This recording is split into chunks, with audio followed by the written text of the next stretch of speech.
beberapa bulan yang lalu, tanggal 23 Maret bulan lalu itu saya sakit ya. Awalnya itu hanya sakit pusing ya, kemudian kalau naik tangga di rumah gitu kan, jadi kayak leng-leng gitu ya, jadi kayak kehilangan keseimbangan.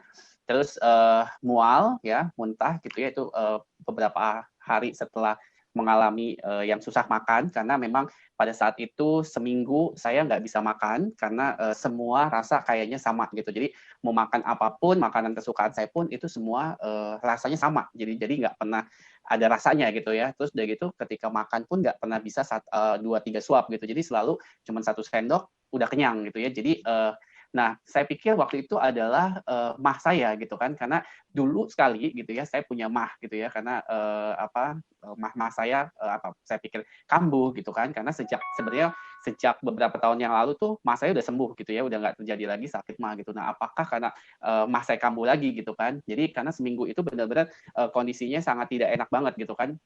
Nah, akhirnya saya memutuskan untuk ke dokter gitu ya, pergi ke rumah sakit karena untuk diperiksa saat itu ke internis. Itu nah ini tanggal 28 Maret waktu itu saya minta dokter untuk lihat dalam saya gitu ya. Jadi waktu itu dokter merekomendasi untuk scan torak gitu kan. Jadi cuma scan torak aja, tapi ternyata setelah hasil scan torak itu dokternya bilang bahwa di paru-paru saya itu ada flek-flek putih. Ya, flek Dan putih. flek-flek putih ini adalah gejala dari COVID. Jadi waktu itu dibilang oleh dokter itu seperti itu.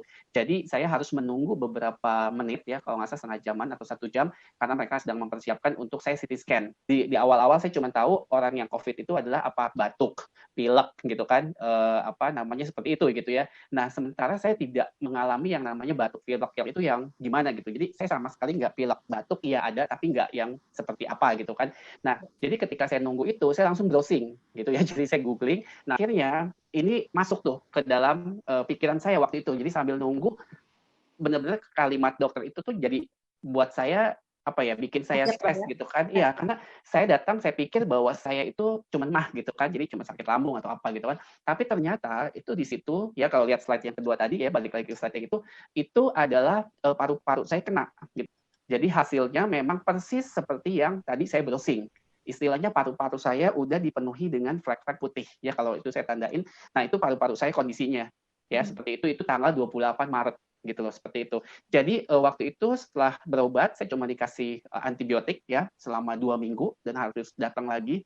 Waktu itu pulang dari sana di saat saya tidak bisa makan apa-apa, di saat saya tidak bisa mengkonsumsi buah pun saya nggak bisa masuk. Kenapa? Karena ya itu tadi gitu, semua rasa, semua pencernaan saya, indera penciuman saya pun itu semuanya tuh udah nggak berfungsi. Kenapa? Karena saya mencium sabun pun, apapun itu sampo segala macam itu semua sama. Jadi baunya itu sama gitu. Jadi bukan wangi tapi bau banget gitu kan. Jadi itu udah nggak enak banget ya pokoknya. Jadi yang cuma masuk itu cuma alpha meta. Jadi selama beberapa hari itu gitu ya. Jadi saya konsumsi alpha meta itu dari pagi sampai malam itu bisa 5 kali karena nggak ada makanan yang masuk gitu ya. Jadi itu yang saya konsumsi. Jadi selain antibiotik yang dikasih sama dokter selama 2 minggu itu saya konsumsi alpha meta. Nah akhirnya datang lagi ke mana rumah sakit tanggal 8 April itu di di scan torak lagi gitu ya. Hasilnya seperti yang kedua, yang di slide kedua, dan akhirnya datang lagi tanggal 28 April itu 2020 itu kondisinya seperti itu ya, di slide yang paling atas di atas ya.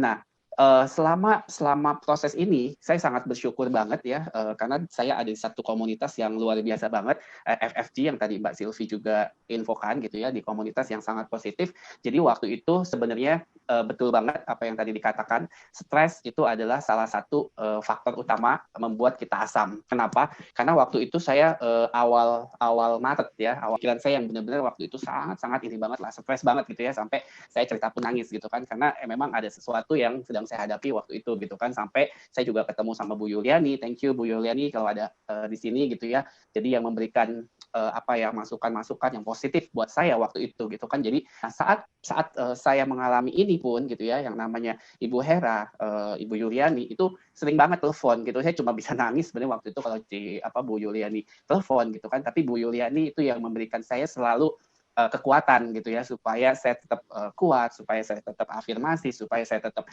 bilang saya sehat, saya diberkati, saya bersyukur dan lain sebagainya. Jadi teman-teman di komunitas FFG ini yang sebenarnya juga memberikan proses kesembuhan buat saya waktu itu gitu loh. Jadi selain saya minum alpha meta, saya minum air alpha spin yang saya suling ya waktunya gitu ya, saya minum untuk dibikin alpha meta. Jadi saya pasang kuantum ya di kamar saya.